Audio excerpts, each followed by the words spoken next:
Asatoma Sangamaya Tamasoma Jyotirgamaya Mrityama Amritam Gamaya Ave Ave Ma Elhi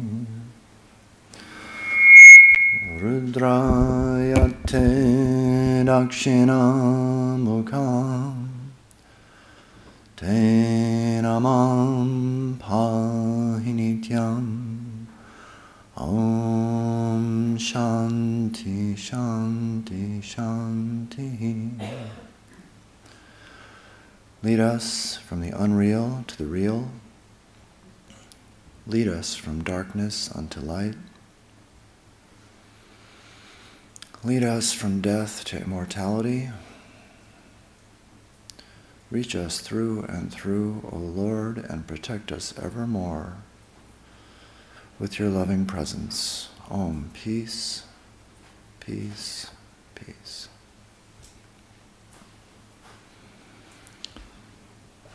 Good morning. The title of today's talk is Hooray for Everything. And I thought that was kind of a funny title. And as the days have gone by, I think maybe the joke was on me. A little backstory here. Some of you probably know that there are dogs in the desert ashram where I live. They were being very naughty recently and digging under the fence almost every single day. And so I was trying desperately to keep them on the part. They're going out and terrorizing the neighborhood and doing all kinds of things, staying out at all hours, being naughty dogs. So I'm trying to keep them in, and I'm taking them for more walks, and I'm running with them and all this. I overdo it, and I injure my knee. Okay, so then now I can't walk very well, and I'm running is out of the question. And then a few days after this happens, one of the dogs gets sick, and I take him to the vet.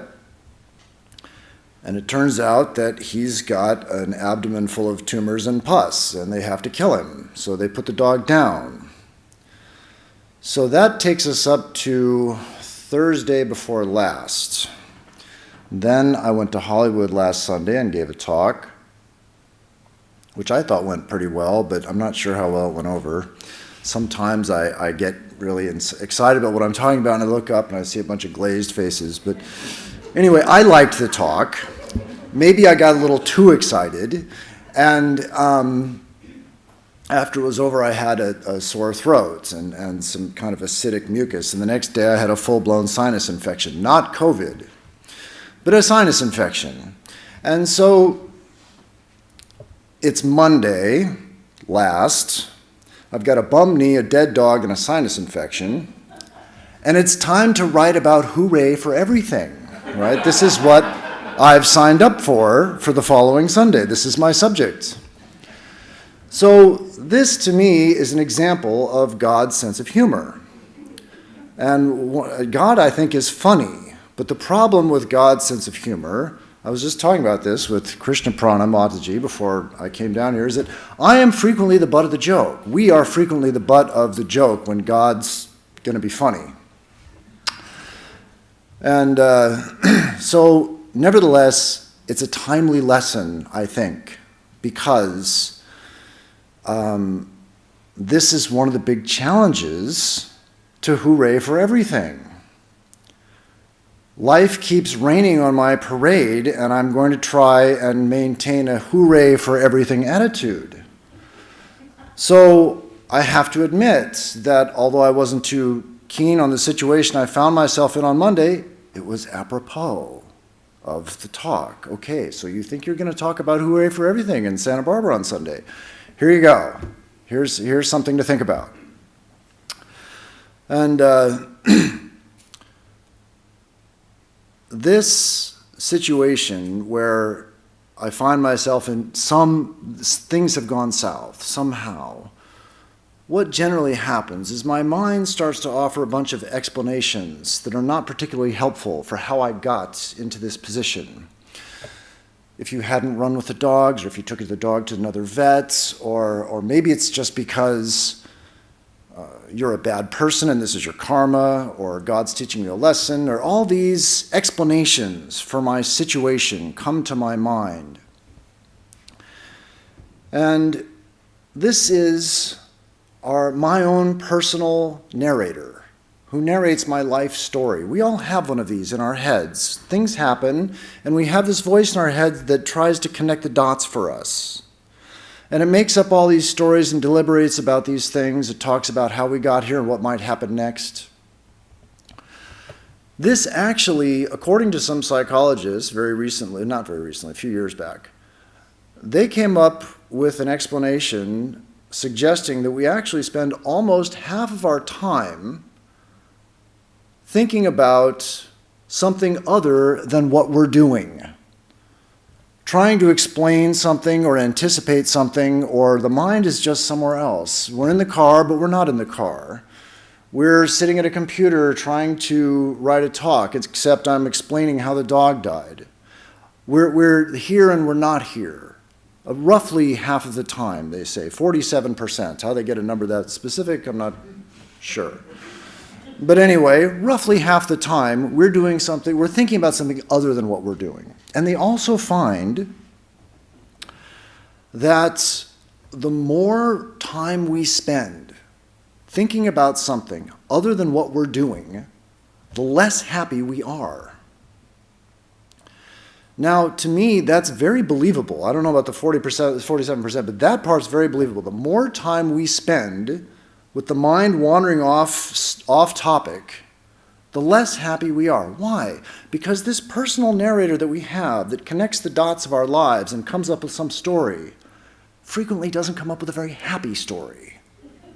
The stories that were offered for why our dog died and how we could have avoided it generally aren't happy stories.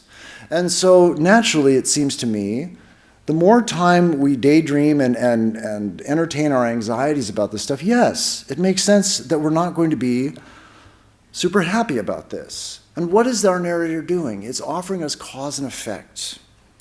Right? If you hadn't made that left turn, this other car wouldn't have hit you, and then you would still have your license, or if you went to a different doctor, the diagnosis would have been different, avoiding surgery, all these things we come up with. And we can just do this forever and ever. We can come up with a different way to connect the dots, and none of it ever brings us peace. There is no final connection of the dots that satisfies us. And in fact, Swami Vivekananda tells us that connecting the dots is a complete waste of time, because ultimately, he says, there is no cause and effect. He says this is just a creation of our minds. Cause and effect is something that we create in our minds. He says this universe, this dream of life, he calls it, has no rhyme or reason. Our efforts to identify cause and effect in this world are just that, creations of our mind. I'll read his words. He says, there is no such thing as law or connection in this world, although we think there is. The world is an unconnected thing, just like Alice in Wonderland. He liked the book. He read the book and he liked the book. When we see things happen a number of times in a certain sequence, we call it cause and effect. And we say that that thing will happen again. So yes, it's all Alice in Wonderland here, according to Swami Vivekananda. And even actually from a scientific standpoint, if you look closely enough at this world, you find that cause and effect just kind of evaporates. If you watch a baseball game and you see somebody hits a home run, yes, they hit the ball with the bat. You try and look at it in very fine detail. Chaos theory, quantum mechanics tells you, forget it. You will never know exactly how this happened. Cause and effect, ultimately, if you look closely enough, eludes you. He goes on, he says, when we wake from the dream of this world and compare it with reality, capital R, it will be found all a bunch of incongruous nonsense, a mass of incongruity passing before us. We do not know from where it comes or where it goes. So that is ultimately the Vedantic idea of this place. We say it's karma, we say it's the will of God. We try and tell ourselves some story about how whatever it was happened. Ultimately, it's a dream. Not just this world, but all the other worlds, the heavens and the hells that the soul supposedly goes to afterwards. Like this, just as real and just as nonsensical. And we do the same thing. How did I get here and where am I going next? We make up these little stories in our minds. And yet the problem with this is, even if we believe that, assuming that you believe what I just said, if we believe that, the mind has this compulsive tendency to continually offer us alternatives. Well, how about this one? And how about that one? And maybe you could have done this, or you could have done that, or maybe this will happen next. And it won't stop. And yet none of these things really lets us take a deep breath. Never really gives us a break. And so it'd be nice to be able to feed the mind an alternative. Something to shut it up. Give us a little peace. I learned a lesson in this from Swami Swahananda many years ago. He was the head of this Vedanta Society of Southern California until his death in 2012. So this was about 15 years ago. I was going to take brahmachari vows. It's the first vows the monastics take. And there was another guy who was going to take it with me. And this was kind of a big deal. One of the nuns also in Hollywood, she was going to take her final vows, sannyasa vows. And so we had swamis coming in from all over the country to flying in for this solemn ceremony. Well, a devotee, a nun, ex-nun, she was actually a nun here in Santa Barbara for several years. She got wind of this long in advance. And she was proud of us. She'd known us for a while, and she thought this was a nice development, and she wanted to do something nice for us. So she bought us tickets to a baseball game. Now, that doesn't sound like a particularly spiritual way to celebrate this solemn monastic ceremony, but it sounded like fun, and I wanted to do it. I hadn't been to a baseball game in a long time. It was a Dodger game. The other guy, he also wanted to go to the Dodger game. So we've got this Dodger game. That's cool. We'll go to the Dodger game, and then we'll have this ceremony, and everything will be fine. Well, God's sense of humor is going to strike again, because this was all done far in advance, and yet it just so happened that the weekend of the baseball game that she happened to buy the tickets for, and the weekend of this solemn ceremony that all the swamis are flying in for, are the same weekend. Okay, well, that's actually not so bad, because I didn't really feel bad about going to a baseball game, but I didn't really want to trumpet it either. I didn't want to announce to the whole country of swamis that at this solemn time, this ceremony, I'm choosing to duck out for a baseball game. I'd prefer if we just kept that quiet. And yet, clearly, the universe said, well, if you're going to go to this baseball game, every swami in the country is going to know about it. So that wasn't my first choice. And yet, at the same time, I didn't exactly feel guilty about it. I just thought, geez, do I really have to announce this to all these people? And so we talked to the other brahmachari, and I talked it over. And he basically said, forget this. If we're going to this game, you're doing it. You're going to talk to Swami. I'm not talking to Swami. It was his guru. I can understand that. If it was my guru and I had to face him, I don't know what I would have done. But it wasn't. So it was my job to face Swami and ask him permission to go to a baseball game in the middle of this solemn weekend. And, you know, I didn't have much hope for this. Swami Swahananda, he was, I think, 86 or 87 at the time. I'm sure he'd never been to a baseball game in his life. And I thought, you know, what brahmachari in India would dare to go to President Maharaj the weekend of their brahmachari vows and ask to go to a cricket match? It wouldn't happen. And so all these thoughts are in my mind, and I'm thinking, you know, how about from his standpoint? He was senior to everyone, but still, it was his peer group. The other heads of center around the country are going to come in here. Here are the two promising young candidates that I have nominated for these solemn vows, and what are they doing this weekend? How's that going to look, right, to his peer group? What's he gonna say? How does this affect him? And so I'm thinking, if he said something like, well, maybe I picked the wrong guys, or maybe you guys just aren't quite ready for this yet, that would have seemed reasonable to me for him to do that. But he didn't. And his answer was wonderful. And it's been something that I've been repeating in my head from time to time for years since. I went through the whole thing. I stammered through. I said, Swami, so-and-so bought these tickets. It was months ago. She didn't know it was this weekend, and now it's this weekend, and we want to go to this thing, and whatever I said, it was pathetic. And I just did the best I could, and I waited to see what was going to happen. And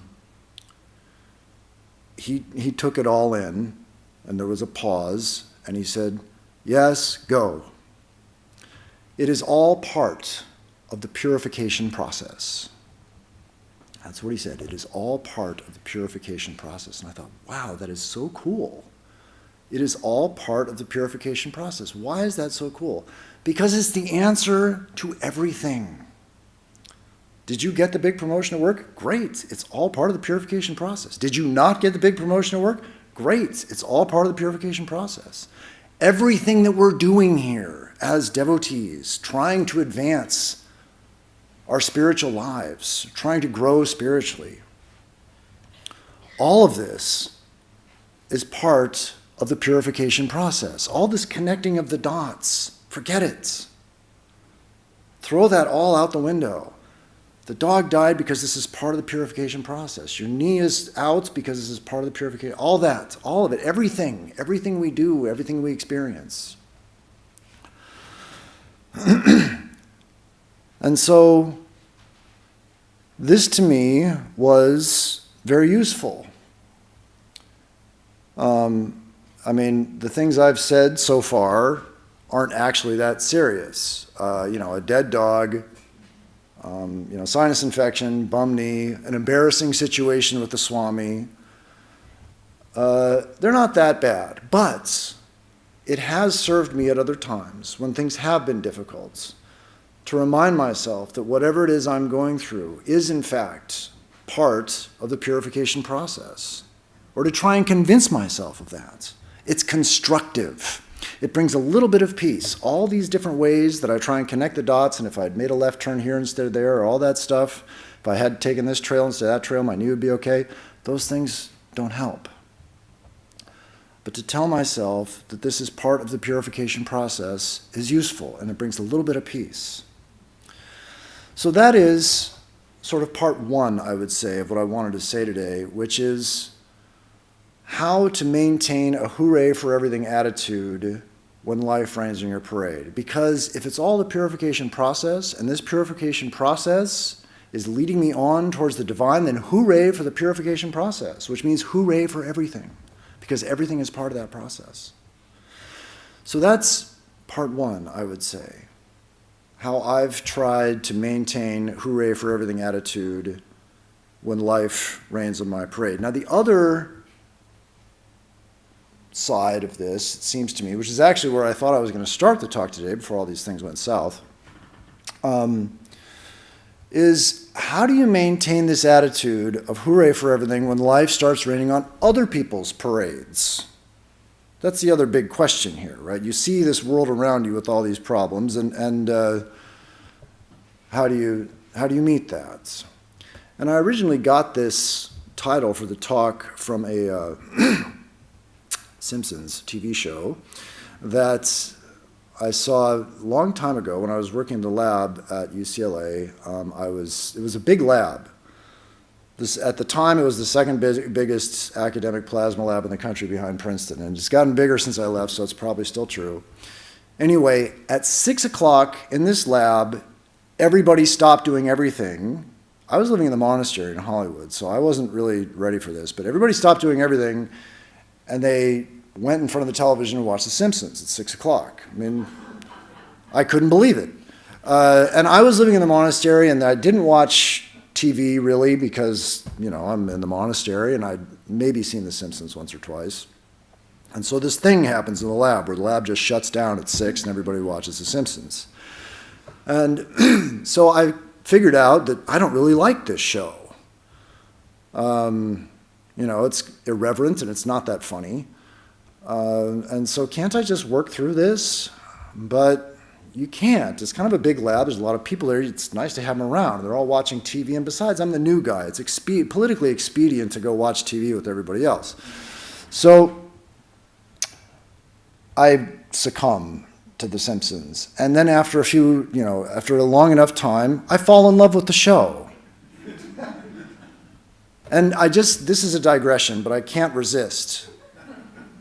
The effect of company in our lives. Without this, I'm not like watching The Simpsons is a bad thing, but without this, I would have seen the show once or twice, and that would have been it, because I didn't really like it. But you sit down with a group of people and you do this thing day after day, and okay, it sold me on the show. And this is why we come to Vedanta and put up with each other. This is why we come here instead of doing other things. We can hang around with lawyers, engineers, plumbers, hairdressers, whoever it is that our cadre that we would naturally interact with in the world. But we don't do that.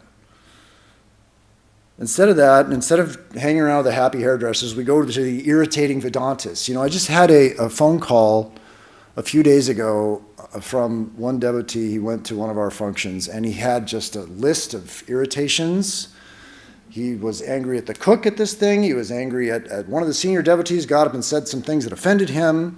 And all the swamis were there. They did this, this, and this, and he had to leave early because he just couldn't stand another minute of this place, And I listened to all of this, and we can irritate each other. Why do we do this? Why do we put up with each other? Because we have a higher ideal. The happy hairdressers, they might be nice people, but they're not aiming for the moon like we are. We're striving for God realization and spiritual growth. Oneness and love. These high ideals. And yes, we all are short of it. Almost all of us. Every once in a while you meet some wonderful, amazing soul that isn't. But the rest of us are kind of kicking around in the shallow end of the pool, and we need to be nice to each other, right? Anyway, so that's the end of my digression. Back to The Simpsons. So there was a song on The Simpsons called Hooray for Everything, and Homer was watching a football game, and it was the halftime show. And the halftime show had a group called Hooray for Everything.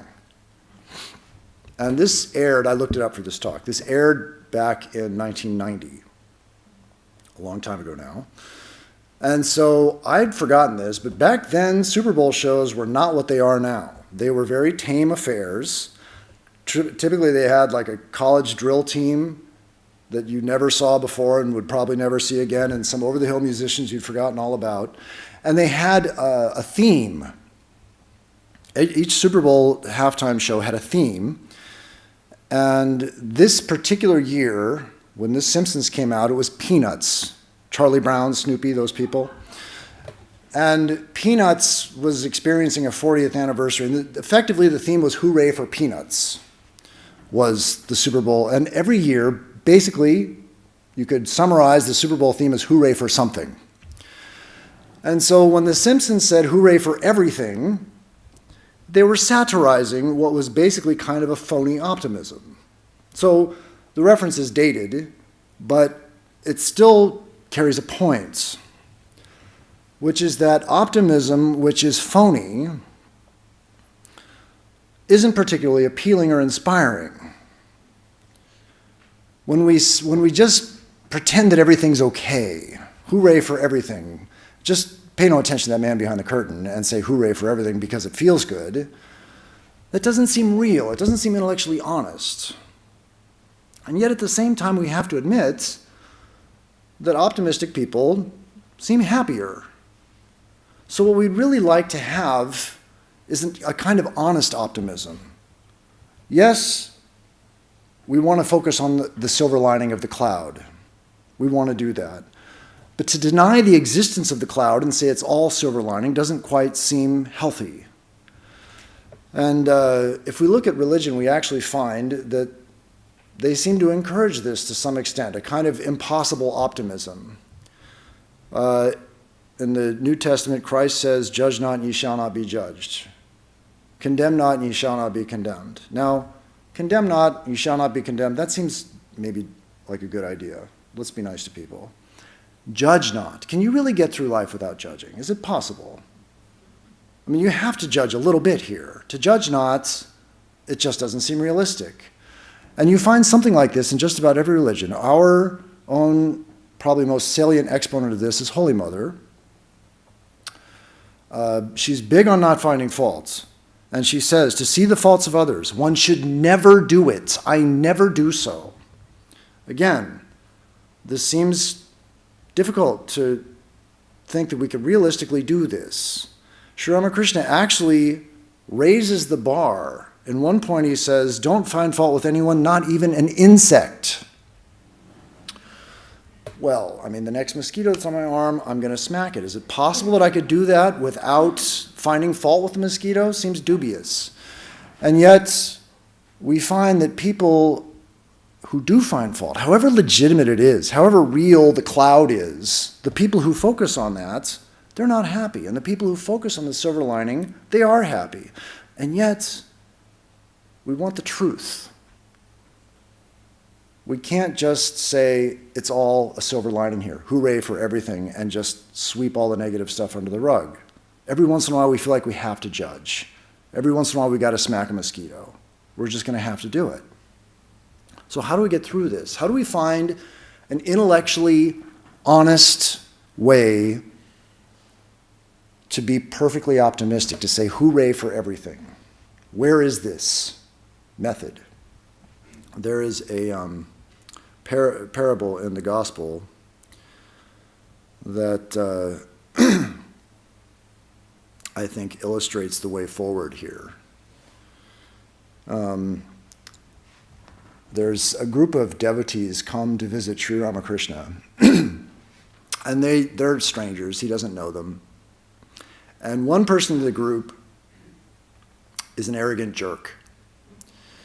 He is aggressive, opinionated, likes to rattle off Sanskrit verses just to display his erudition, and is generally a nuisance to everyone who shows up, including his friends. Even they don't like him. And so, and one of his big agenda items here is to test Sri Ramakrishna and see how spiritual he is. Actually, it seems more like he's interested in disproving his alleged spirituality. That's what it seems like he's trying to do. And so he's making everyone uncomfortable. And what does Sri Ramakrishna do? Treats him with great respect, doesn't get offended, none of that. In fact, at one point, Sri Ramakrishna jumps up from his seat and goes and spreads an umbrella for this man to make sure that the sun doesn't hit his body. So not only is he showing him respect, he's being subservient, even obsequious. And so eventually all these things happen, the guy leaves. And then the devotees say, what's the deal? Why did you act this way? Vivekananda. See, we can be thankful that Vivekananda is there to raise these points. And Sri Ramakrishna has the perfect answer, right? The problem here is, are you just pretending this guy isn't a jerk? Is that what you're doing? Are you just pretending he's okay? No, that's not what he's doing.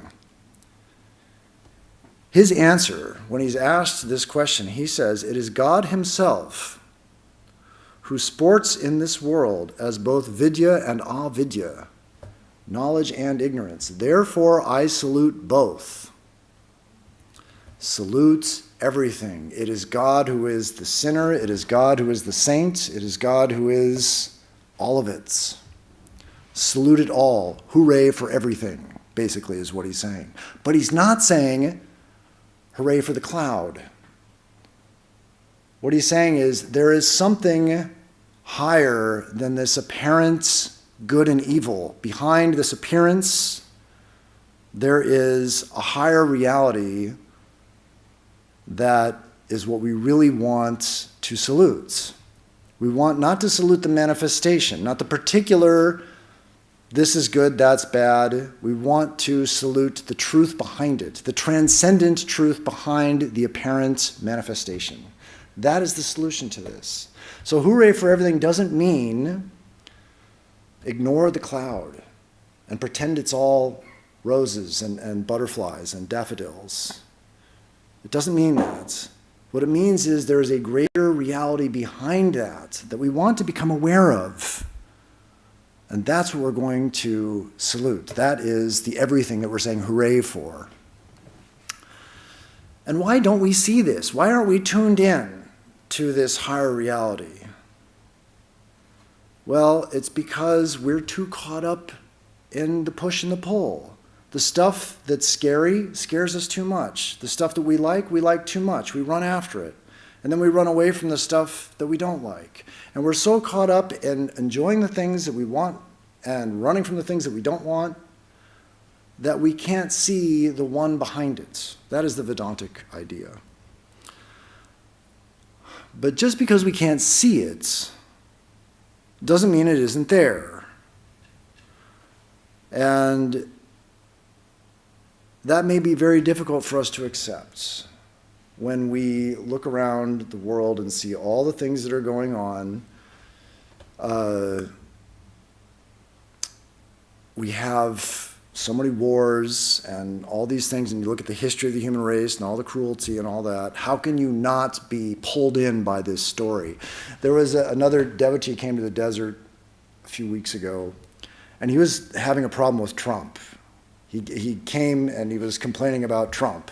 And he's a lifelong Republican, but he's one of these lifelong Republicans that can't stand Trump.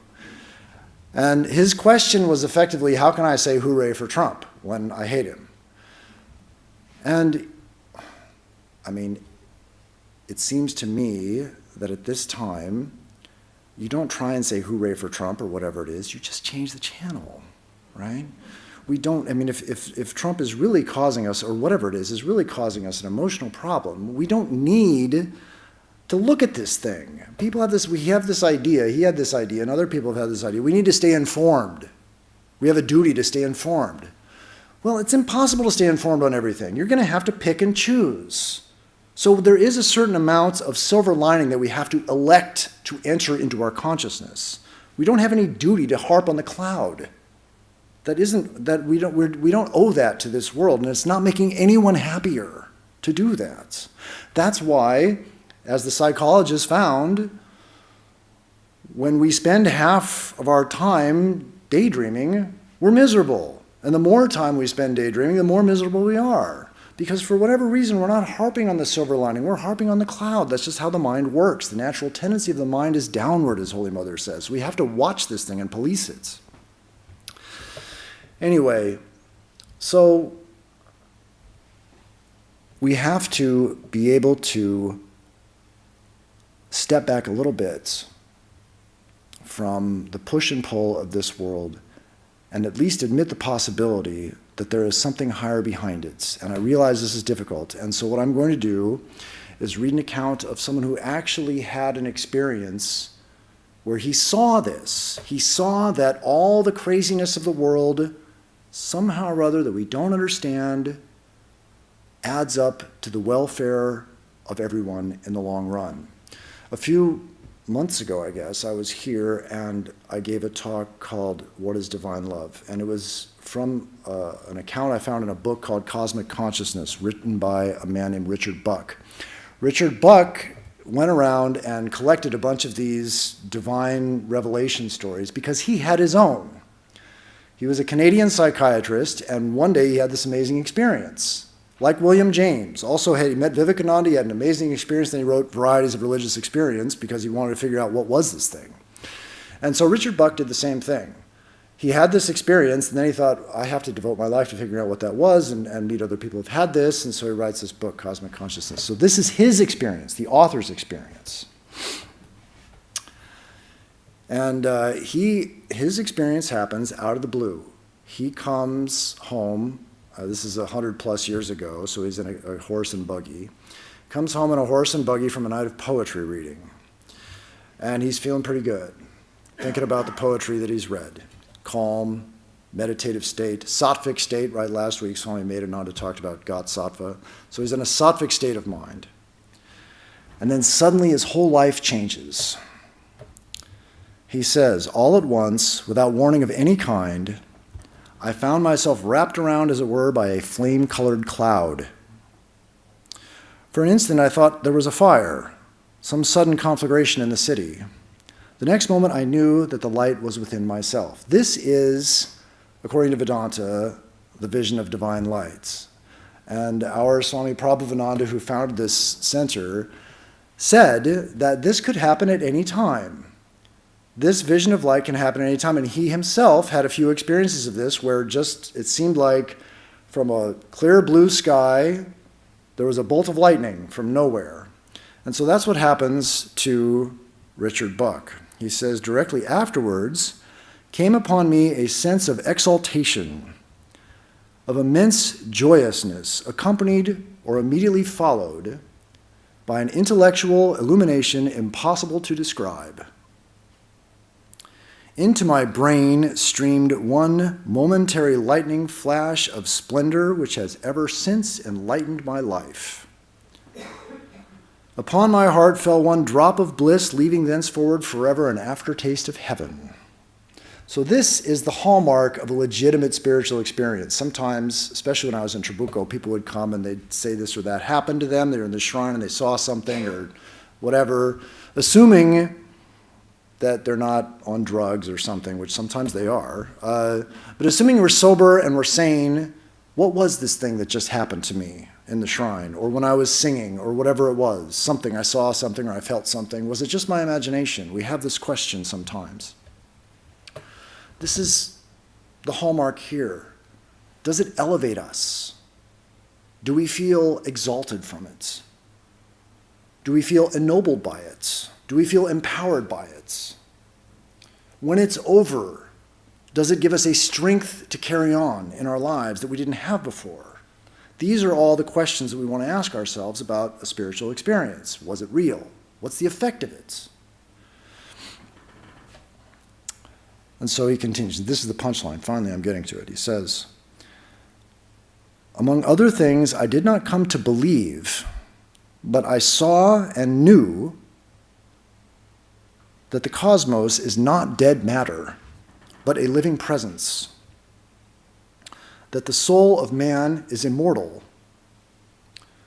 that the universe is so built and ordered that without any doubt, all things work together for the good of each and all. See, that's the key. That's why I picked this one.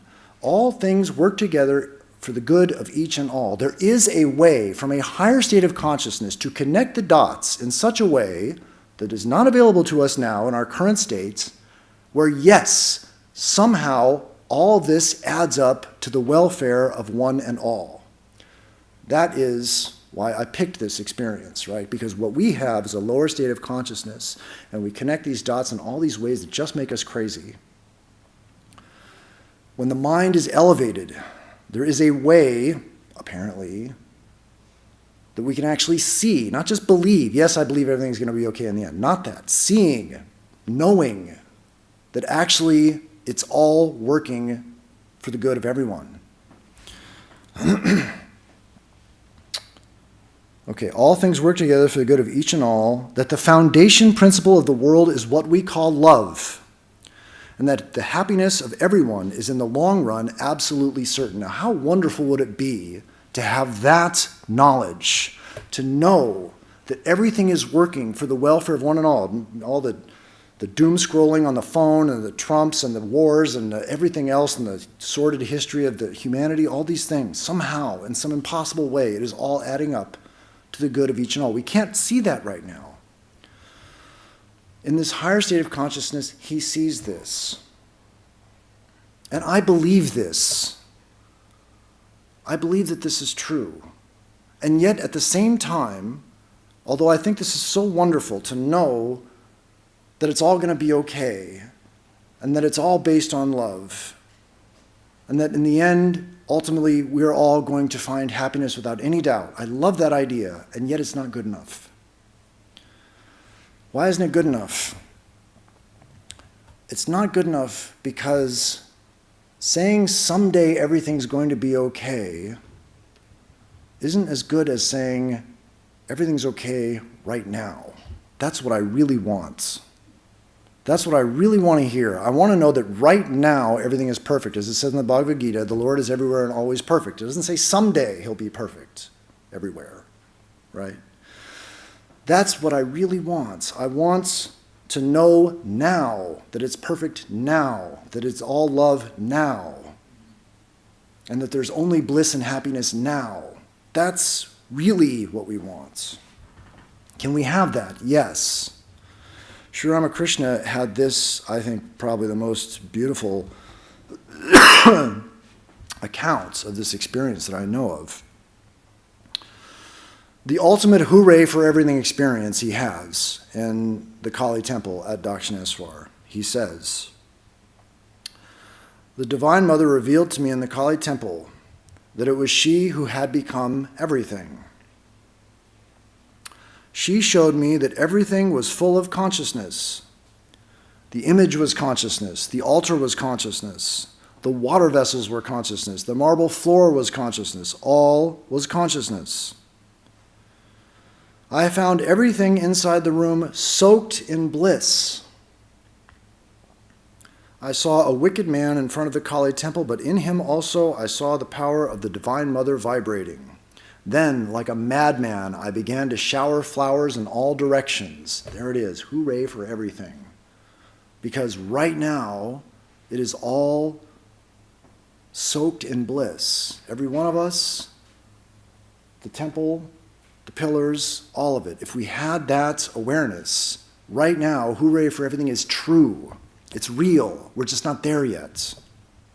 And yet, I would say, once we admit some of the sordid history of the human race or current events or whatever, we find, okay, well, this is just difficult to swallow. But if we've been doing this for some time, we've been going to pujas or practicing our meditation or singing our bhajans or kirtans or whatever we're doing or practicing our yoga, we get a little tiny glimpse. We may not have Richard Buck's wonderful experience where, the lights, vision of light, and this knowledge that everything's going to be okay. And we're probably not at Sri Ramakrishna's level where everything is soaked with God's bliss. Nevertheless, we get a little tiny taste of religious ecstasy. And what happens? We find that it fills us up. We can't believe it. And we wonder, where is it coming from and what's it about? It's not about anything. It is completely non-specific. It is just joy that saturates our being. Even if we get a little glimpse of this, we understand that much. It is just joy, complete, non-specific, hooray for everything, joy. That's what it is. It's not I'm happy for something. It's just happiness saturating us. And that, according to Vedanta, that hooray for everything happiness, that non-specific happiness where it soaks everything that we see, is really the only thing that's ever going to satisfy us. Because as soon as it's particular, as soon as we're happy about something, then there's room for improvement. I had a good night out with my friends, and next time it's gonna have to be better. I saw a good movie, the next movie, it's got to be better. We never say, oh, that was a good enough night with my friends out. I don't need to have another. I've had enough fun with them. I don't need any more fun. That movie was fun enough. The next movie, I don't care if it's fun or not. Everything has got to be better every single time. We always want to improve on it. But when we have that non-specific joy saturating our being, it's not about anything. There's no thing to improve on. It just fills us. That is the only thing that is going to satisfy us. We must have this. We all must reach this. This is the only thing that's going to work for us. And so there are these two hooray for everything situations. The one, hooray for everything, when life is raining on my parade, I said purification process. And then hooray for everything, in spite of all the apparent evil in the world, life is raining on other people's parades. What I've offered basically, hopefully, is a somewhat persuasive argument for faith in a higher ideal. What I did not say was it's all part of the purification process. When other people are suffering, why? Well, it just sounds it can be a little dismissive or callous. Oh, whatever, he's being purified. Go purify that guy. Somebody, we don't like and something bad happens, he's getting purified, right? So that doesn't seem like a constructive attitude. And so, back to the dog. I learned a lesson from the dog on this account. I should say I was reminded of a lesson by the dog's death. I gave a talk in Hollywood a few months ago called German Shepherd Yoga. I don't know if any of you saw it. Anyway, I spoke about basically the fact that I wasn't very fond of this dog, and living with this dog was kind of a spiritual opportunity for me. The dog could be charming at times. He was smart, but he was a nuisance. He was a narcissistic, neurotic, hyperactive, self-centered pain. That's what the dog was. And so I take him to the vet, and he dies in the prime of doghood. He was 3.5 years old. 3.5 years old, that's the prime of doghood, right? So I take him to the vet, and he dies, and it hurts. I thought, why is this hurting? I don't like this dog. It didn't take me long to figure out that I didn't like the dog. And so I started to try and figure out within myself, why am I unhappy and sad for this dog that I actually am kind of liberated from? And it's because the dog, in his way, was working on he was going through his own purification process in a certain way. He was the runt of the litter, and he suffered, despite all of his self-centered narcissism, he suffered terribly from self-doubts. And he was constantly trying to prove himself. Every other dog behind every fence was this ferocious bark-off where he was going to prove that he was all that and everything else. He was a super dog and super intimidating, and it was all very serious. His doghood was called on the line with every one of these fence-offs. And it just got worse. I got him a companion dog, an Akita. And the Akita, it was great in the beginning because he was the big brother. And he would show her around and how to bark at some neighborhood dogs, and then he would occasionally treat her like a chew toy when he would get away with it. So it was a happy situation for the dog. And then the Akita, she got to be bigger and stronger and meaner than he was, and she took over the alpha position. And so he was sentenced to a life of getting beat up by his kid sister. His kid sister was pretty much going to beat him up for the rest of his life. And I thought, gosh, that's not going to do much for this guy's self-doubt issues. Having your kid sister, beat the crap out of you every day is, that's not going to do it. And so he started digging under the fence, I think, in this way to run out and terrorize the neighborhood and prove himself to himself. And now, of course, would this ever have worked? Would it ever have actually helped him through this? Probably not. But he's working on it. And maybe he'd at least figure out that this isn't the way to do it. Something he would figure out from this. But instead, he was plucked, prematurely it seemed to me, from this purification process. And what I was forced to admit to myself was that self-doubt, that's the dog's issue. We all have some of this, more or less. It's maybe not our main issue, but we have some maybe. It is a stain on our divinity. We are going through this purification process here. We are trying to overcome our character defects. This effort, this purification process, is heroic and noble. There's some part of me that was rooting for this dog to beat this thing. And we all have our thing that we're trying to beat, whatever it is. That's what we're all doing here. And we need to remind ourselves when we see the other people going through things, and we, instead of, oh yeah, purify, there's something glorious and noble and wonderful about this purification. That we are here heroically trying to shed our blemishes and manifest the divinity that is within us. This is something admirable, and it deserves our sympathy. And this is what I learned from the dog when he got put down by the vet, that the pain I felt was not because I was attached to the dog. It was because he was a kind of war hero that got struck down in battle. And the war we're fighting is this effort to manifest the divinity that is within us.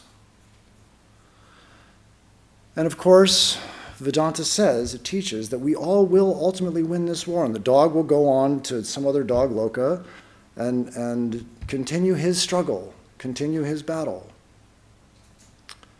And then, just like Richard Buck's vision confirmed, at some point we will see that all of this ultimately is leading to the good of one and all, and that the foundation principle of this world is love, and that in the long run, the happiness of all of us is absolutely certain. And then, hopefully, we will actually find it's all blissful love and joy right now, right here, as Sri Ramakrishna's vision told us. That's where we're all headed. May the good Lord bless you and keep you. May he make his face to shine upon you and be gracious unto you. May he lift his countenance upon you and give you peace.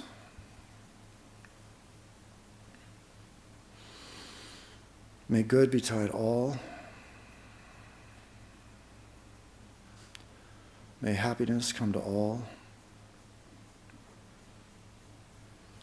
May all see the face of truth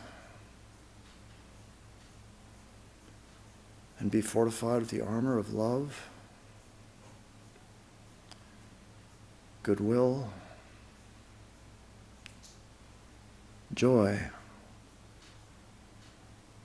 and understanding. Om, peace, peace, peace. Peace be unto us. Peace be unto all.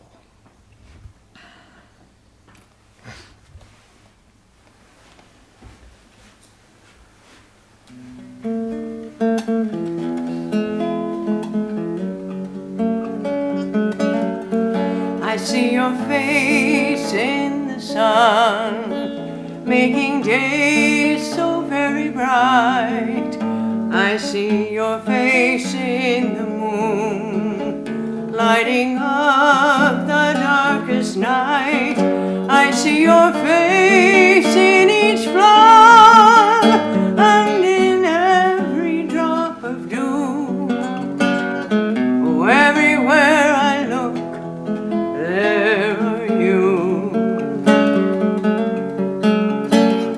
I see you in the mountains with such silent majesty.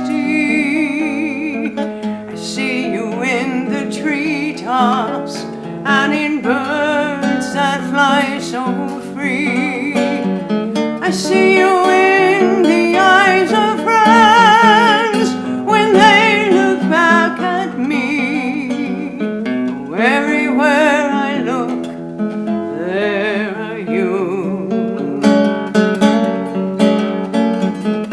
Even when dark clouds do sometimes hide the sun, and your face seems hidden, and I feel so all alone, I still know that I'm your child, surrounded by your grace. Please keep me ever close to you and show your presence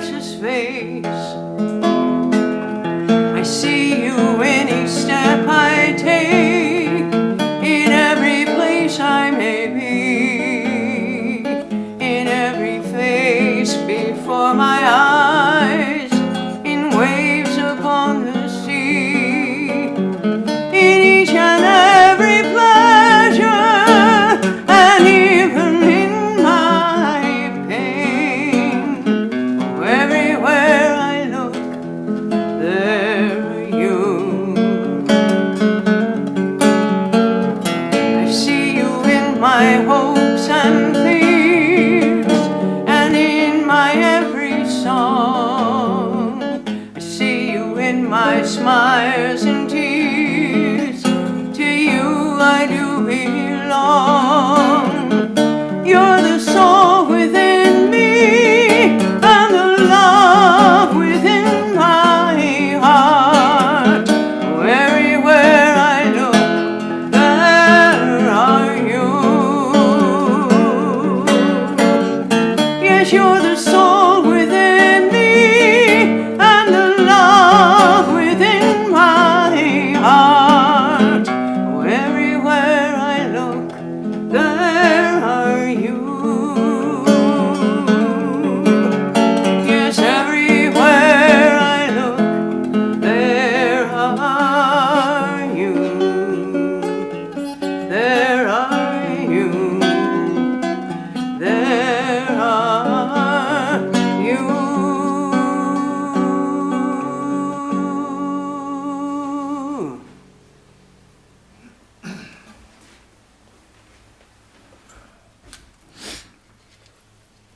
Okay, so before we meet and greet at the door, I'm going to make a couple of announcements here. The big ticket item, of course, is Durga Puja. That's on the 21st here in Santa Barbara, and don't miss it. It's wonderful. And I heard them singing Ayagiri Nandini this morning, which is one of my favorites. Anyway, it's not to be missed. So that is the 21st. This next Sunday looks like Swami Mahayogananda. No, that's not right. It's Vrajapranamataji is going to speak on Jai Ma, Glory to the Divine Mother. And then it looks like our Wednesday night class is switched from Swami Adbhutananda to Swami Akhandananda, so that sounds nice. I don't know what book they're reading, but anyway, Swami Akhandananda is supposed to be a reincarnation of Krishna's mother. Actually, he said this to Swami Prabhavananda, the founder of this place, directly, told him that he was a reincarnation of Yashoda, Krishna's mother. So worth looking into his life and teachings. Okay, so the other thing that I think we should probably mention is Navaratri chanting. It's kind of a pledge drive that we have for mantras during Durga Puja season. So you pledge a certain amount of, it doesn't cost, not money. It's not that kind of pledge drive. You pledge mantras. So you say, okay, every night of the 9 nights, Navaratri, Ratri is night and Nava is 9, so there's 9 nights, Durga Puja. Every night you're going to do so many Jai Shri Durgas, added to your daily regimen of whatever it is that you do. And Swami Swahananda once said that it was okay if we just chanted our mantra and counted those as, it just has to be extra. Whatever you do, it has to be extra, but you don't have to say Jai Shri Durga, you say your mantra, according to him. So that is Saturday the 14th of this month to Tuesday the 24th. Just give it a little extra push. Okay, so I guess that's about it. Thank you all for coming, and you're all invited to Durga Puja, and so are all of your friends. And so now I'll go to the front, and we can meet and say hello.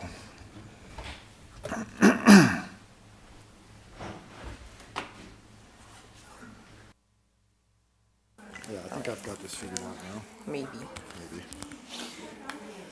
Okay. Yep.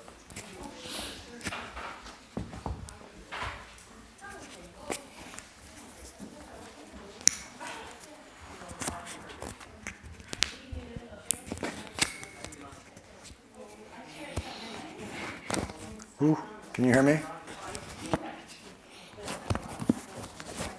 Is that better? Okay, that's better.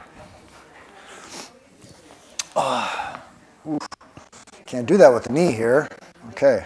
You get in the habit of meditating a certain way, and then your knee is gone, and you can't do it anymore. Anyway, the joy of getting older.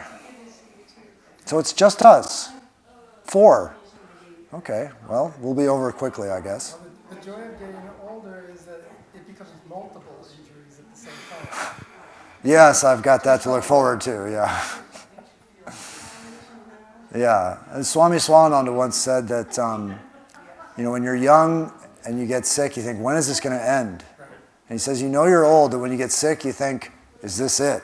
Is this the last one? Am I going to get better? Anyway, I don't think I'm that old yet. But the knee, who knows? Hopefully they'll fix it. Okay. Well, you have something. It's okay, you don't have to.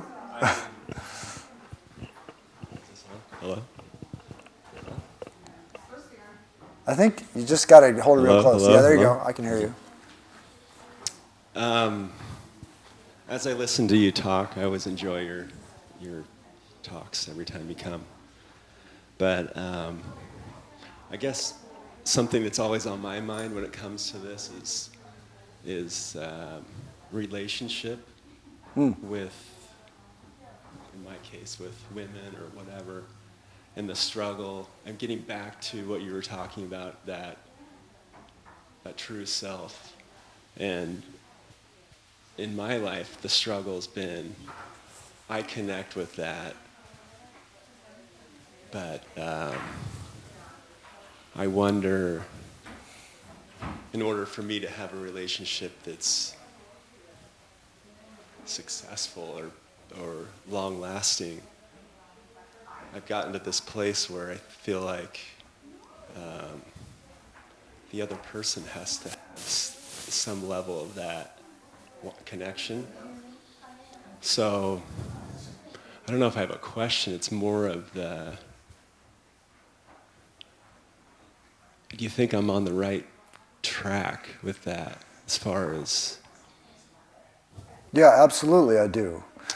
Because it seems to be insecure and more, I guess, worldly. They're reacting all the time. Okay, well, let me see if I understand what you're saying. It sounded to me like you're talking about you need a spiritual foundation for your relationships. Is that correct? Pretty much. That's what I heard. Yeah. Yeah, my feeling is that I don't really know how any relationship can stand the test of time without that. Because everything changes. The physical beauty, that's going to go, and even other things that seem to be more long-lasting, personality traits, political opinions, all these things, they change over time. And so what is there to hold on to? My feeling is that spiritual life is the best bet. If you can have a common spiritual ideal, then you're going to have much better chance at a long-term relationship than if you don't. You can base relationships on other things. Some people, they love art, other people love music, or they're into whatever they're into. But if it's just the other person, the foundation is not solid. And of all the foundations, the most solid one is the spiritual one. So I think it's important to have a third thing. You like this person likes you, but you have to have a third thing. And of all the third things that you can have, I think the spiritual thing is the best third thing to have. Because, yeah, there has to be some foundation to a relationship, ideally spiritual, that is not about you or about the other person. That doesn't seem to work when at least in the long term, when the relationship is just based on mutual attraction and nothing else. Too shaky. Yeah. So, yeah, I think you're on the right track. It sounded like that's what you're talking about. Yeah, I didn't come up with a question, but that's always something that I kind of struggle with. Well, you're not alone in that one, yeah. Yeah. So, do you think it ties together with that connection, that true connection ties together with the true masculine and feminine energy that Well, I don't know. I think you're getting away from my area because I'm a monk. And so I don't really, as far as those kind of particulars, I don't really know if I could answer that one. Okay. There are people that have relationship advice for that kind of thing, and I'm probably not the best bet. I would just say that, to have a lasting love with your children, your spouse, or significant other, whatever, that lasting love, Vedanta teaches, and I believe, is the divine. and so there has to be a manifestation of that love in something. Like I said, I think religion is the best because it is the most solid, but it could be music, it could be art, it could be something else. Some other kind of love, not just for the other person, I think is essential. But as far as, masculine, feminine roles and those kinds of things, I'm not very good at that. Okay. All right. Thank you. Mm-hmm. Well, it's just you and my mom, that's it, and then some nuns over here, yeah. Well, I liked the whole speech and the different vantage points. The beginning part of it, which brought up cause and effect, yeah. And then for me, it goes like free will.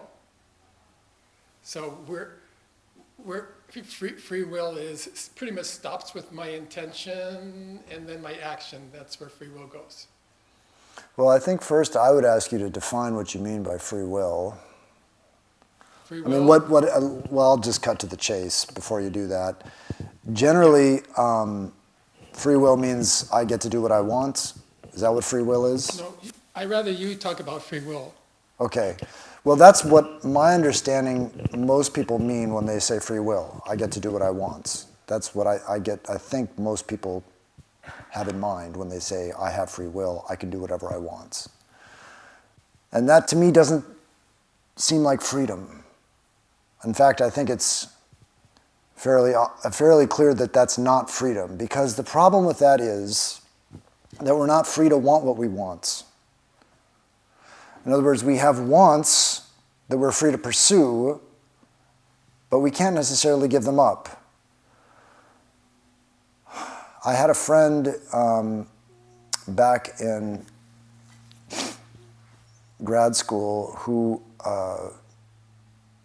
he was just a rabid atheist, super furious atheist. Like, you talk about God and he just bang his fist on the table. Don't talk about God, atheist. And my feeling is that those are the good kinds of atheists, the ones that have a passionate feeling about it. They don't, they have a strong opinion. It came out after years of knowing him that the reason he was an atheist was because he was gay, and he didn't want to be gay. And if there was a God, why did God make him gay? He was the son of a military, was a drill instructor in the Marines, and his father could not accept any of this.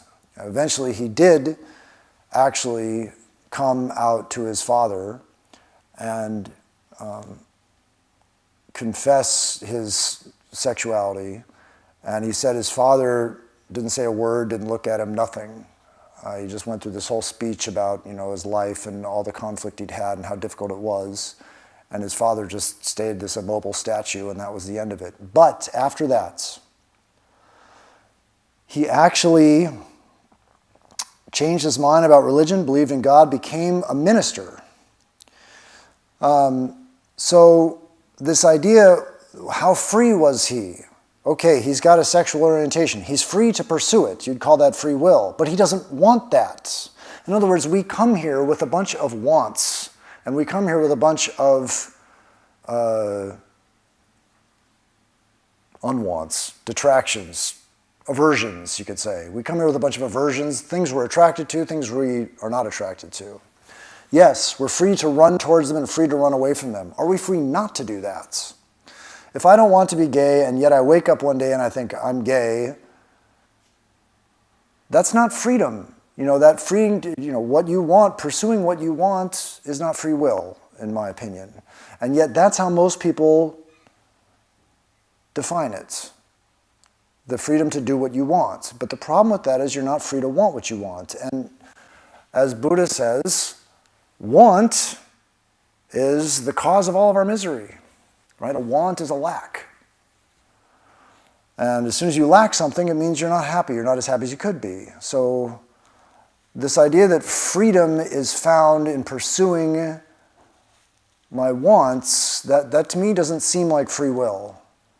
Will is a lack. I will something because I want something. I want something because I'm in pain. And so now you had a question about free will, and so that's my idea of what people call free will. Now what's your question? Do you still have a question on free will? It's a different subject on free will. Okay. But I enjoyed, I liked a lot what you said. I think that you're absolutely right, that's how people treat free will. Mine was in cause and effect. Like if you, my free will can come up to a point, and then it has to go. If I throw a baseball, I could throw the baseball, but I'm not responsible for where it goes because I have no control over it. That kind of thing. It stops when I do the action. I have an intention. I'm going to throw the ball over there, and of a strike and whatever. I'm not in. That's where it ends, right there. I'm not in control of what happens. Or if I throw a dart, it's not my control that if it hits somebody, or if I'm angry, or if I cause somebody. It's my intention that's important. Right. That's the want part. Yeah. But the action doesn't doesn't have to do with what the intention is. It could do whatever it wants. I don't have control over it. Okay. So what's the question? That's a cause and effect. That's where the effect doesn't make sense. Well, okay. So what's the effect? That thought came up when you talked about the scenario in the very beginning. It struck up that conversation. I'm in support of what you said before. Right. The scenario in the beginning was all the stuff that went south, the dead dog and all that. What was the scenario in the beginning? It was before the dead dog. The knee and the dogs digging out, that was pretty much the very beginning. Oh, yeah, you did start with that. Yeah, I did. Yeah. Yeah. When we try to look to see what happened, and we think we're responsible for it, it may have nothing to do with it. We just have to. Right. We have something in our mind. We're in it. We also have to make everything we do in it, but we don't have control. What does Ramakrishna say about free will? Yeah. So there's a couple of good points you made there. One is yes.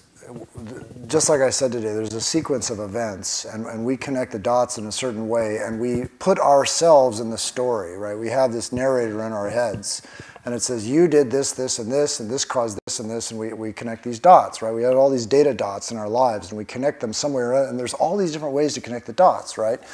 And yes, Vivekananda says it's all baloney. And what does Sri Ramakrishna say about this? It's all intention. What he says is that the Lord looks into a man's heart and does not judge him. The Lord looks into a man's heart and does not judge him by where he lives or what he does. Now, think about just how profound that is, right? Yeah.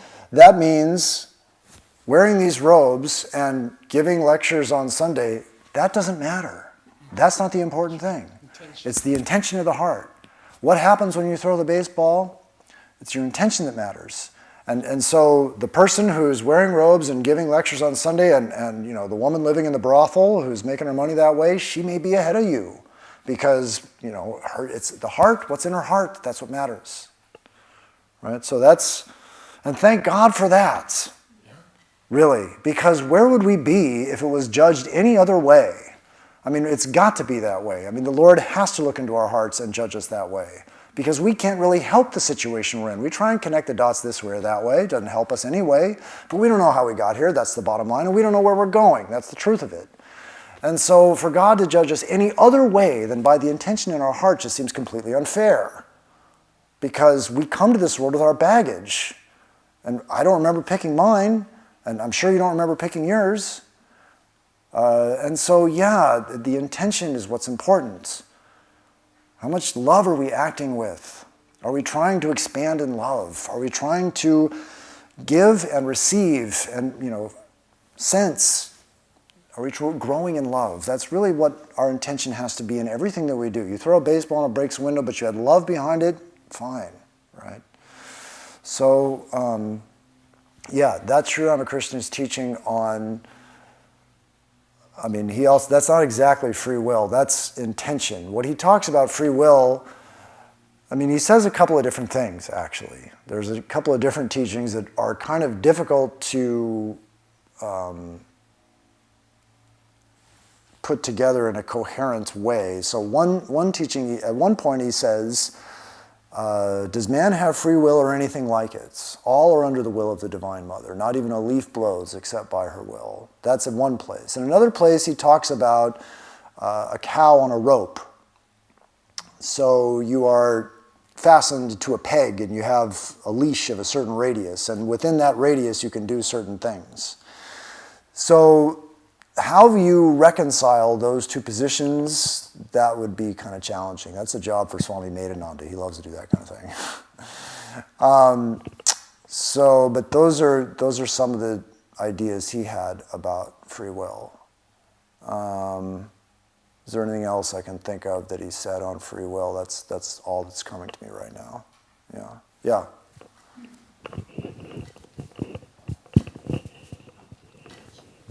Is that good? It's on, yeah. Okay. I was very interested in your, well, everything you said today was wonderful, thank you. But when you see somebody, when we see suffering, and somebody suffering, and you say, I have an intention to help them, and I want to, but it might not be working, or how far, again, maybe this rope idea with being on a tether is important to understand that we have free will, yet we're limited in as far as what we can do to actually be God and look into the intention of a perpetrator's heart, and or to see or to judge people by their actions. Which is all we can do, really, in our current state. Yeah. Right. But if it's, but there are things that we should be doing, I think. Okay, so. I'm being very general here. All right, so it sounded like what you're saying is, how can we be sure that we're really helping someone? Right. That's kind of what I got. Distress, So because you have the best of intentions and yet everything doesn't seem to be. just kind of falls to pieces. Yeah, I think we've all had that experience. Oh, all right, thank you. But again, in line with today's talk, does everything really fall to pieces? I mean, do we really know that? I mean, if you believe Richard Buck's vision, there's no such thing as everything falling to pieces. Your intention is what matters. The apparent result is something that you interpret to yourself in some way, based on your actions, and you think it went like this, and this caused this, and that, and the other thing. But the intention, that, according to Sri Ramakrishna's teaching, is the important thing, the intention. And yes, sometimes we intend things we have the best of intentions, and it just seems like it all falls apart. This actually, it's interesting. This is a metaphor that is explained by a particular demon in the Chandi. We're having Durga Puja coming up, so I'm going to talk about this demon. This demon in the Chandi, his name is Rakta Bija.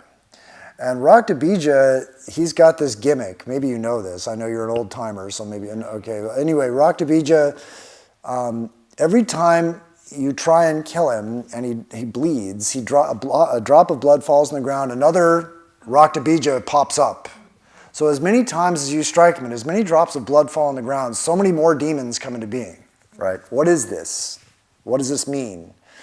This is a metaphor for karma. We try in some situation and we're going to fix it, and we wind up breaking two things when we try and fix the first thing. And the more we try and fix, the more everything seems to fall apart. We intend the best. We intend to kill the demon, and yet we find at the end of all of our efforts, the world is filled with demons because we've all these wounds, all this blood, and there's all these demons all over the place. So this is the metaphorical example of your question, right? We have good intentions, things just seem to get worse. That's what's covered in the Chandi. This demon is a metaphor for our karma. And so what happens in the Chandi? That's the only time in the Chandi that the gods get dejected, is when Raktabija, his blood fills the whole world. The whole world is full of demons because you've hit this guy so many times, there's demons everywhere. The Devas in heaven actually lose hope. They think the Divine Mother is going to lose this battle. It's the only time in the Chandi where they actually get dejected. And so what happens is the Divine Mother looks and sees the gods are dejected and think that she's going to lose, and she laughs at them. And then she just tells Kali, she basically, in so many words, she decides that she's just going to swallow all these demons. Swallow it all. And I think at that point, when we have tried our best with the best of intentions, and we have found that we've made a bigger mess of the situation than we started with, that's the time to pray for help. Okay, Mother, this is what I tried to do, and this is what I think has happened with it, which, like I said before, we don't really know, it's just our idea. Nevertheless, it seems to me that I've made a bigger mess than I started with here, even though I had the best of intentions. And then, please, eat Raktabija for me. Save the situation. Save me from this. I started with the best of intentions. Rescue me from this. That's what I see as really the only hope in that situation, because none of us, that's what we do. We have the best of intentions, and things just frequently don't turn out the way we wanted them to. What else can you do in that situation except pray? Anyway, so it's kind of a simple answer in a long-winded way, but, you know. I think it relates also to what you were saying about the experience of, I forgot his name, the one who spoke about it. Richard Buck, the author? Yes. Yeah. Because there again, if you do pray and meditate and practice and allow the stillness to come in, then, and just wait, wait for an answer of that's not from your mind in connecting the dots, that's, then clarity will probably come to help see. Well, that's the other point I was trying to make, is that we've done something with the best of intentions, and we think it's fallen apart. We don't know that. That's our current level of understanding.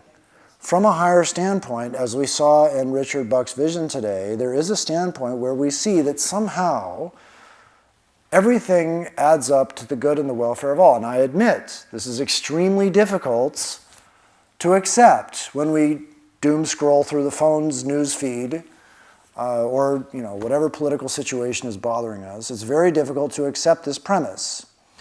And so that's why I took Buck's experience, and then I went after that to Sri Ramakrishna's even more exalted, higher experience of seeing everything perfect now. And then I tried to relate that to our own individual experience of religious joy, so that we can see at least the kernel of this experience in ourselves.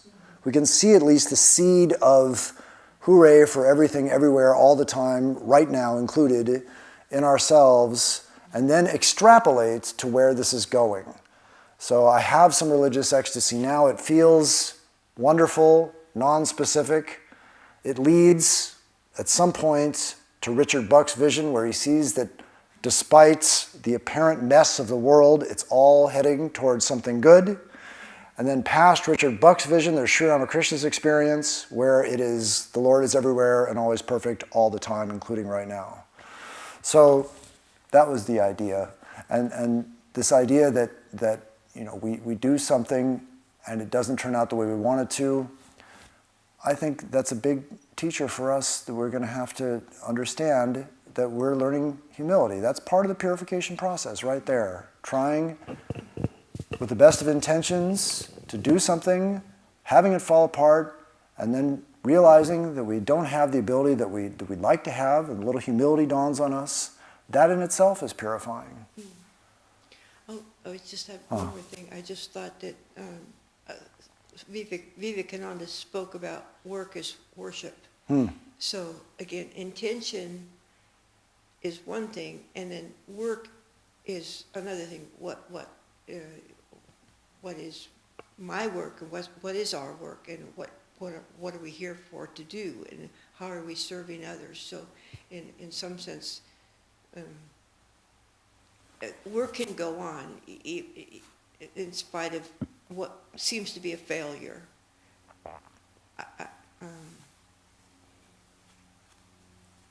Right, okay, so what you're talking about is basically offering the fruits. You're talking about offering the fruits of our work. You know, when Swami Vivekananda says that work as worship, you know, that's a higher level. Right now what we do is we work and then we think after it's over, okay, God, you know, I don't know what happened there, but I'd like to give it to you. And then we try and do that as best we can. We try and surrender, like I gave this talk today. Okay, Lord, this talk was for you, it's work, it's worship, and then you take the results of this talk. And then I go home or back to the desert, and in the car I think, gosh, I should have said this, or I should have said that, or I really said this wonderful thing. I'm still attached to the job that I did.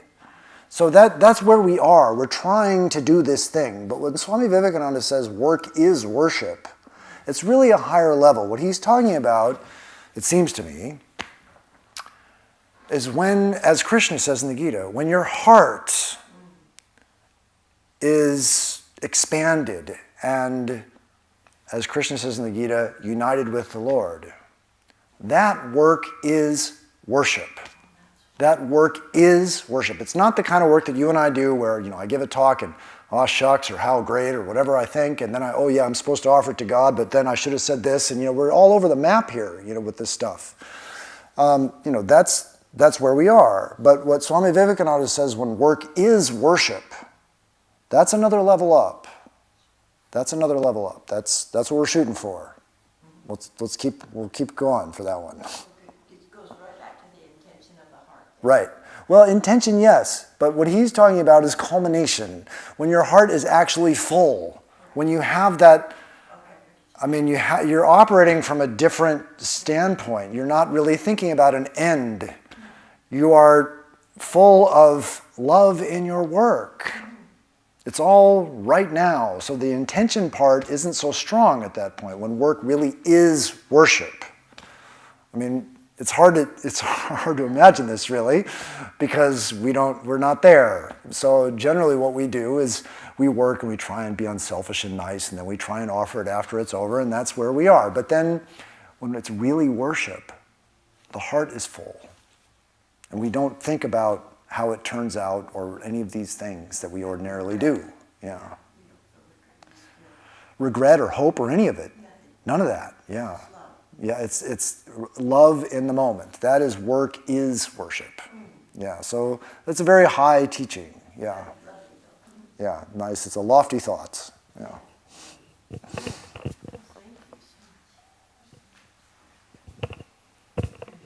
One more question. Mm-hmm. Can you hear me? Yeah. Again, I'm going off of things I kind of work through. But my question's on conditioning. You know, when you're as a child and you're conditioned by your parents or teachers or people around you, and you become this personality, and then what's happened? You become an adult, and all of a sudden you realize, wait a minute, you know, I'm a product of all this conditioning, and so my question is, from a spiritual standpoint, I'm trying to kind of massage that and unravel that conditioning, have my own connection to who I really am. So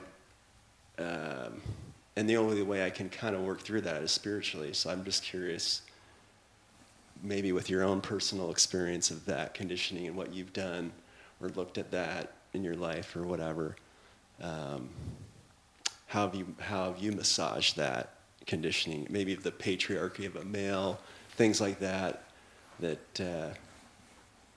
put on us. Is that making sense? So it sounds like what you're saying is you've developed certain habits of thinking because of the influences of your earlier life that you would like to, now you're reevaluating those ideas that you have and you're putting thinking. those ways of thinking on others and things like that. Right, but it's really, I think the root of the problem, if there is one, is a habit of thinking. And yes, that's, I think what you mean by conditioning is that we are conditioned to think in a certain way. You mentioned patriarchy, so that's an example. Yes, from habits of thinking come habits of doing. And then from habits of, the character that we have is a collection of habits of doing. So you say someone is a thief, they're in the habit of stealing. You say someone is a saint, they're in the habit of doing nice things, being nice to people. So our lives, and then of course religion will tell you that this character that we have, this collection of habits, determines our destiny. So you've got habits of thinking to habits of doing, to a collection of habits of doing called a character, and then a character leading to a destiny. Destiny being either in this world or some other, depending on how things go. Sometimes you see people's destinies manifest, and other times it seems like they get off scot-free and they say, oh well, in the next world he'll pay for it or he'll get rewarded or whatever. But anyway, religion will tell you, and sometimes you can even see for yourself in this world, destiny catching up with people.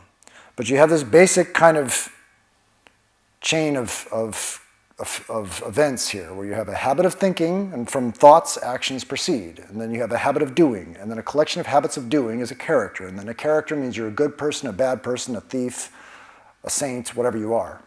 And then you will have a destiny that is in accordance with your character. So what you're talking about, I think it seems you're in between 1 and 2 there, where you have a habit of thinking that has led you to a habit of doing that you are now reevaluating, and you are trying to maybe change your habits of doing because you don't like what it's doing to people around you or whatever. It's not all of them, of course. It's some of them you don't like. We all, I think, have some habits of doing that we're not entirely happy with. Most people anyway. And so the question is, how do we overcome habits? That's really it. That's really the question. How do we overcome habits? And, it'd be nice if there was a magic Vedanta bullet that I could give you there. But the fact is that Swami Vivekananda, and in my experience as well, and I think everyone who's been in practicing yoga and meditation and karma yoga and all these things for all these years will tell you the same thing, that it is long and steady drill that undoes the habits of thinking that have led to our habits of doing. It is a battle to change our habits of thinking. This is one of the reasons anyway, why you practice meditation, is to identify your own habits of thinking. Once you've identified, because there's a lot of them we're not even aware of. We're just on autopilot. But first we identify them through trying to, whatever we do in meditation, focus the mind, withdraw the mind, empty the mind, watch the breath, whatever we're doing. What we get is a clearer impression of our habits of thinking.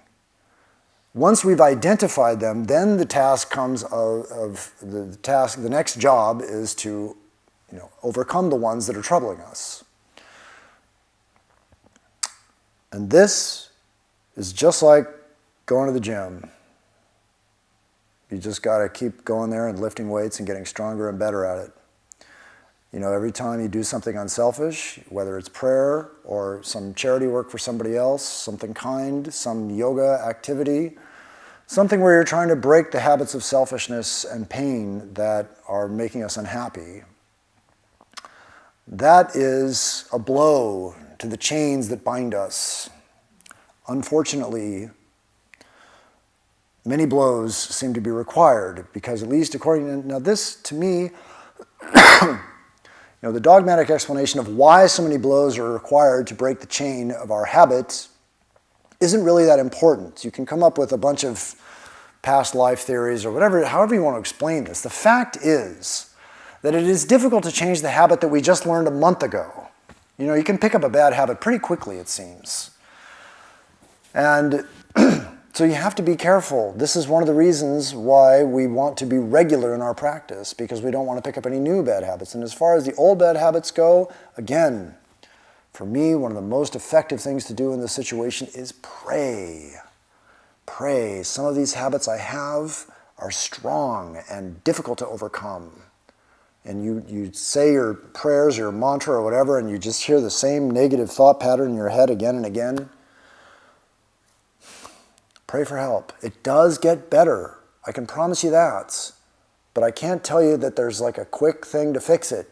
Because just like you said, we have been conditioned over whatever amount of time, this life, other lives, God knows. And that winding of the thread that has taken so long to wind up, it's going to take some time to unwind. We have to be patient with ourselves, we have to be patient with others, and we have to be persevering in our practice, sincere in our purpose, persevering in our practice. Those are the two hallmarks of success. Sincerity of purpose, perseverance in our practice. It does get better. I wish I could say something quick. Yeah. Sorry. Somebody says that they got a quick fix, you be careful, hold on to your wallets. I think did you have? So there's something over there. Oh, she knew, okay. Thank you for your talk this morning. I guess I have a couple of questions. One in that when you talked about, I can't remember what the description of the divine consciousness, the William Booth. I have had an experience like that once before, and it was incredibly powerful, and I've reflected back on it, and I think done what you described, like, well, what happened to make that occur? Because, boy, would I like to have that happen again. And so it was really helpful to understand this idea of just joy or bliss behind everything.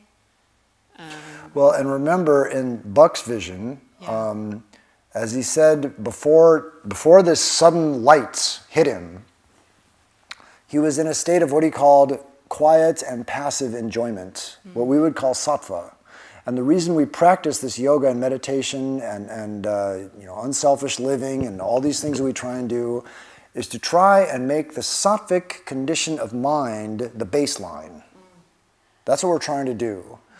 Because once we make the sattvic condition of mind the baseline, we are more and more able to enter into these higher states of consciousness, these blissful states that I read about today. So that's why we do this practice, is for that. I mean, also, it helps us to overcome some of our negative habits. I mean, these things go together. But once the negative habits aren't bothering us quite as much as they were, there is a calmness of mind that we reach that allows us easier entry into these higher states of consciousness. Yeah, so that's why we're here. Yeah, that was one. What was part two? I was curious in the book or in other experiences that you heard about if that happened for people in mulling about others or thinking about something higher, because I was in a yoga class when it occurred, and for me, when it happened, the one and only time in my life, it was when I was thinking about my daughter and not necessarily asking for anything, but just to be strong for her.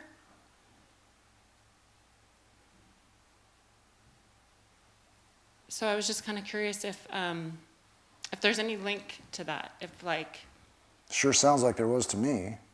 But what you're asking, I think it's just too general to say, because so many different people under so many different circumstances have had these kinds of experiences. Like I referred to Swami Prabhavananda. He had some experiences where he actually said he wasn't really feeling particularly devoted or anything. He said he went into a temple one time and was not really, he felt kind of dry and, maybe not very interested in what was going on in the temple, and suddenly just, bam, from out of the blue, he has this overwhelming experience. So the truth, as Sri Ramakrishna says, is that or as Jesus says, right? No one knows the hour of the kingdom of heaven is at hand. No one knows the hour. And Sri Ramakrishna also says that the realization of self is possible for all, without any exception. And so when and how that happens, I don't think there's any limitation. It sounded to me like you had some kind of moment of sincerity, maybe a real sort of, I don't know, a moment of sincerity. I don't know how to say it any better than that. And that might have instigated it, but I'm just guessing. And one of the problems with the moment of sincerity that brings on a spiritual experience is that you can't duplicate the moment of sincerity because you're not sincere anymore. Right? You're trying to duplicate it again. So that's gone. And so, the best bet, of course, I think, is the Vedantic prescription, which is regular practice. Regular practice is the thing that helps us to tune ourselves, our minds, and our lives to a state where we are more likely to experience these things. At the same time, to really draw a line and say you have to be like this or like that, or you can do this or that, it just doesn't seem to, there's no cause and effect there, just like anywhere else. You can't really. Okay. Thank you. Yeah. Okay, one other quick question. When you talked about the purification process, that was really helpful as well, just in terms of trying to understand the path that I've chosen lately in work, and the other woman who was talking about, purposeful work and how to spend our time while we're here. I guess my question is there benefit to going off to do a meditation retreat to try to obtain some kind of clarity in your mind as to what your purpose is? Or what I have found is that I'm on this path and I'm trying some different things, and then I want to change path again and try something else. And so today when you spoke about the purification process, on the one hand in my mind I think, stay on whatever path that you're on so that you can learn whatever lesson it is in that line of work or about yourself. And then another part of me feels like, because time is limited, and because I worked in nonprofit for about 7 years, and it was hugely important, and I know what that feels like, then if you already know that, just go and do that. Does that make sense? I'm having trouble. Yeah, there's a few things in there I'd like to point out. One is that, first you started with the meditation retreat and the all-day thing. Yeah. I think that any efforts that we make, any spiritual effort that we make is not wasted. They're all good. On the other hand, I think it's also good to stick with a particular program. This is why you have a guru. Because ideally you pick a guru after much selection of someone you have great faith, and you find someone you have great faith in, and you will stick to their teaching because they can diagnose your spiritual problem better than you can. That's the problem you're having, right? Is this going to solve my spiritual problem, or is this? Which one of these is better? There are people who are qualified to make that call. I'm not one of them. And so you want to find one of those and then stick to that program, because otherwise you come into danger of just what you said here, which is, I tried this for a while. It's like digging a hole for water. Yeah. That's the illustration Sri Ramakrishna gives in the gospel, that you dig so far and you hit sand and you say, oh, well, this must be the wrong place. You dig somewhere else and you just dig all these holes, you never hit water. You have to stick with one place and dig. But the problem is, whenever you do that, eventually you're going to come up with some obstacle. You're going to hit sand, you're going to hit rocks, you're going to hit something, you're going to hit the wall. We all do. And at that point, when you hit the wall, you have to have enough faith to push forward. So you have to have faith in the teachings of the guru, or whoever your teacher is. So it's important. This is why you want to have a spiritual teacher.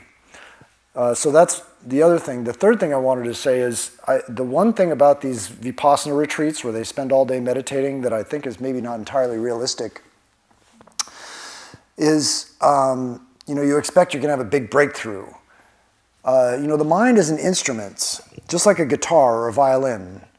And I don't know if you ever played a musical instrument, but if you spent 8 hours in a day trying to teach yourself the guitar, at the end of the day, you would have bloody fingers, but you wouldn't be much better of a guitar player.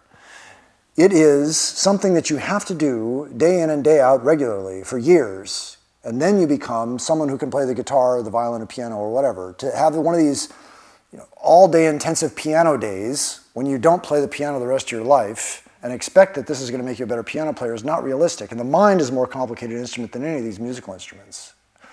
And so I would say, yes, any kind of effort, spiritual efforts, is good. A Vipassana retreat is good. To try and think that this is going to be a magic bullet that's going to save your life, well, it could be.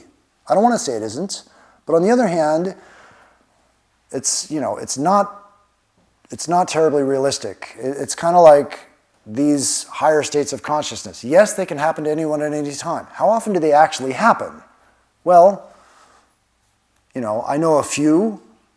There's a lot of people trying and not a whole lot of people that are having them. It's not that common. So to just go in to the Vipassana retreat or whatever it is with an idea of practice and growth and not necessarily winning the lottery. And there are other people that might not agree with that prescription. Some people think live in the expectation of winning the lottery every second, and there's value to that attitude. So you have to kind of pick where you are there. I think I've sort of left the issue a little muddled at the end, because there is that other attitude to try and live in the expectation of imminent grace. That's another practice that people have. But what I've seen in practice is people go to these Vipassana retreats and they think that after a day of meditation they're better at meditating, which I just doubt. Having done it for so many decades and also having played musical instruments, that's just not how instruments work. It takes time and practice and regular struggle. That's how to get the mind under control. It's like I was saying to him, it is a regular drill that you have to undergo. And yes, the occasional retreats, especially in the company of a bunch of other people that are striving for a higher ideal, is beneficial. But we can't do that at the expense of a daily practice. We've got to have a daily practice as well. I guess that's the balance point. Now I think I've recovered. That's the balance point. So yes, go to the Vipassana retreat, but also have a daily practice.